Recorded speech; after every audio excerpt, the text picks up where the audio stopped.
नमोस्तु गुरुदेव। गुरुदेव, तीव्र पुण्य के उदय से जिन जीवों को मनुष्य पर्याय में जैन कुल में जन्म लेना हो, लेकिन परिवार नियोजन के कारण उन्हें परिवार में नहीं आने दिया जाता है, तो कर्म सिद्धांत और निश्चय न्याय के अनुसार वे जीव फिर कहाँ जन्म लेते हैं? उनको तो जन्म हो जाएगा, तुम्हारा मरण हो जाएगा। तुमने एक पाप कर लिया है, या तो आप संयम धारण करो। संयम धारण नहीं करते हो तो क्यों रोकते हो? उनके घर में परिवार नियोजन हो जहां बच्चे जन्म लेकर पाप करते हो, मांसाहार करते हो, शराब पीते हो। तुम्हारे यहां तो जन्म लेने वाला शाकाहारी बनेगा। जब लोग कहते हैं कि महाराज पापी पेट, तो मैं कहता हूं जैनी का पापी पेट हो ही नहीं सकता। मैं अपने पेट को तो पापी कभी नहीं कहता। क्यों?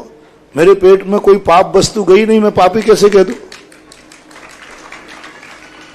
मेरे पेट में तो शुद्ध वस्तु जाती है, सोला की जाती है। मन शुद्धि, वचन शुद्धि, काय शुद्धि बोलते हो, तो पेट में तो सब शुद्ध। इसी प्रकार जैनी कैसे कहता है कि पापी वस्तु है? उसमें कोई गलत वस्तु जाती ही नहीं। इसलिए जैनी के घर में कोई जन्म लेता है तो एक धर्मात्मा जन्म लेता है, एक नमोकार मंत्र पढ़ने वाला जन्म लेता है। जिन्होंने परिवार नियोजन कराया उन्होंने बच्चे को नहीं रोका है, उन्होंने एक जैनी को रोका है, उन्होंने एक नमोकार मंत्र पढ़ने वाले को रोका है, उन्होंने एक मुनि को रोका है, उन्होंने एक भगवान के अभिषेक करने वाले को रोका है। यानी एक जैनी जितने जितने कार्य कर सकता है उन सबको रोकने का पाप अंतराय उसे लगेगा। इसलिए वर्तमान में ये जो परंपरा है ये गंदे लोगों के लिए तो ठीक है, अच्छे लोगों के लिए परिवार नियोजन ठीक नहीं। अच्छे लोग देश में कम होंगे। शाकाहारी लोग कहते महाराज जी मांसाहारी बढ़ रहे हैं, शाकाहारी घट रहे हैं। क्यों नहीं घटेंगे? शाकाहारी परिवार नियोजन करा रहा है, मांसाहारी की खुली छूट है 50-50, 100-100 पैदा करने की। अरे जिनकी संख्या बढ़ेगी वो संख्या बढ़ेगी। आपने खुद शाकाहारी पैदा नहीं करना चाहते, आप खुद शाकाहारियों को रोक रहे हैं, और मांसाहारी कभी नहीं रोकता। मांसाहारी जो कौमें हैं वे जम के बच्चे पैदा करती हैं, उनकी संख्या बढ़ रही है, तो आप खुद अपने पैर पर कुल्हाड़ी पटक रहे हैं। मांसाहारी लोग लगावे तो फिर भी ठीक है, जिनके घरों में शाकाहार है उनको बच्चों को रोकना ये बहुत खतरनाक है। और इस सबसे ज्यादा पूरे भारत के अंदर सबसे ज्यादा जैनियों के परिवार नियोजन और सबसे ज्यादा जैनियों की कन्या भ्रूण हत्या होती है। भारत में सबसे ज्यादा गर्भपात होते हैं जैनियों के बच्चियों के, और सबसे ज्यादा परिवार नियोजन जैनियों के होता है। सभी जातियों में, संसार की जितनी जातियां हैं सब में जाति जैन जाति का। क्यों? जैन जाति पढ़ी लिखी समाज है, उसका स्पष्ट उल्लेख है। अभी जो सरकार ने प्रस्तुत किया था पेपर में, जैनी के 1000 बच्चों पर 800 बच्चियां हैं। बच्चे कितने हैं? 1000, और बच्चियां कितनी हैं? 800। ये रेशो किसी के पास नहीं। थोड़ा कश्मीर तरफ बताते हैं कुछ ऐसा है, लेकिन किसी एक जाति में सबसे ज्यादा जैनियों का 1000 पे 800, यानी 1000 में से 200 बच्चे कुंवारे रहना ही है। अब बोलो, यदि आप 1 करोड़ के हो गए तो कितने हो गए? 1000 पर 200 बच्चे कुंवारे रहेंगे तो 1 करोड़ पर, जल्दी बोलो, यानी भारत में 30 लाख बच्चे तो कुंवारे होने ही हैं। 20 लाख 20 लाख तो कुंवारे रहने ही है। करोगे क्या? और या फिर व्यभिचार होंगे, बलात्कार होंगे। क्योंकि क्या करेंगे? या तो फिर सीधे आ जाओ, श्रीफल चढ़ाओ और आचार्य के पास जाओ, दीक्षा लो। हाँ, 200 लोग तो मिल रहे हैं मुझे, और दीक्षा बैराग तो सब ले नहीं पाएंगे, तो वो विचार करेंगे, बलात्कार करेंगे, दुनिया भर के अनैतिक कार्य होंगे।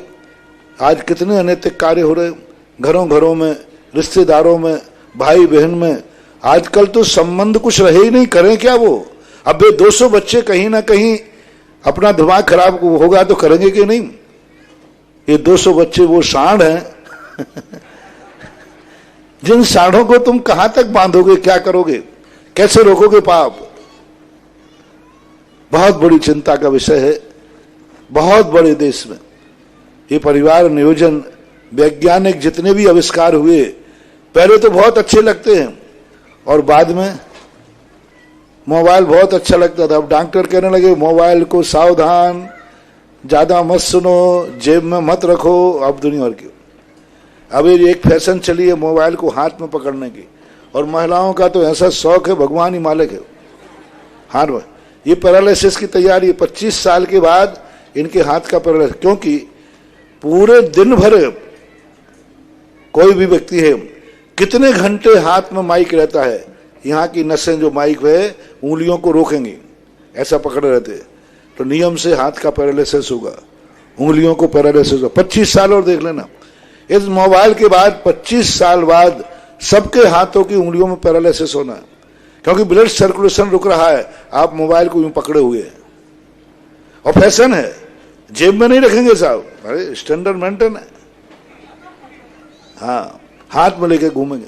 तो हाथ में लेकर के ये बहुत बड़ी, जितनी भी फैशन या विज्ञान करता है थोड़े दिन के बाद वो साइड इफेक्टेड हो जाता है। तो ये सारे आविष्कार हमारे यहाँ अनेक विवाह करने की परंपराएं क्यों थी? क्योंकि महिलाएं तिगुनी होती थी, पुरुष एक गुने होते थे। उस समय ऐसे गलत कार्य, विचार, बलात्कार आदि घटनाएं नहीं होती थी। आज 6 महीने के अंदर, अभी आज पेपर में आया, एक सुप्रीम कोर्ट जज ने